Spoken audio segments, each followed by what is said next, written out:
गरमी के दिन पिया हो गरमी के दिन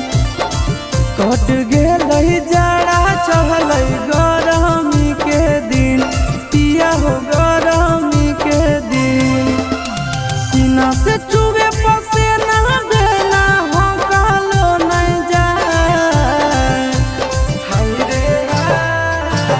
कूलिंग करे वाला चोली दे पिया मंगा हाय रे कूलिंग करे वाला चोली दे पिया मंगा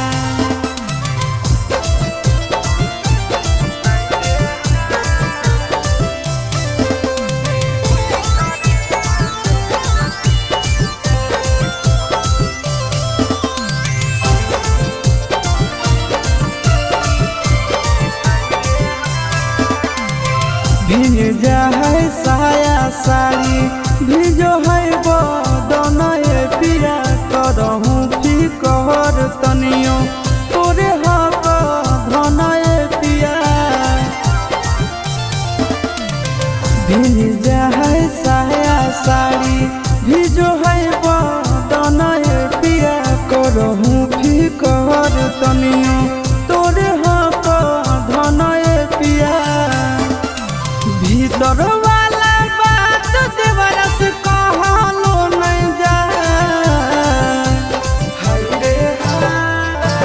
कूलिंग करे वाला चोली दे पिया मंगा हाय रे कूलिंग करे वाला चोली दे पिया मंगा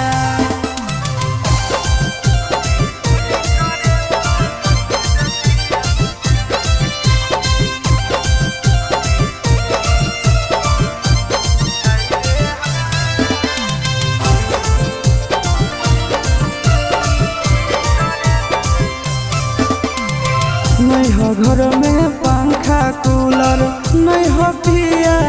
ऐसी हो चढ़ली जवनिया में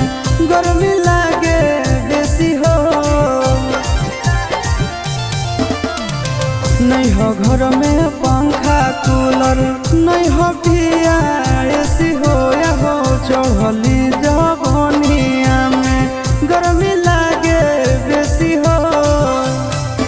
अहो नंदन आशीष सैया तोहरा बातों नहीं बुझा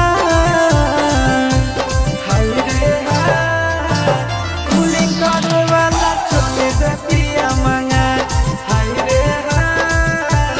कूलिंग करे वाला चोली दे पिया मंगा दीजिए जी।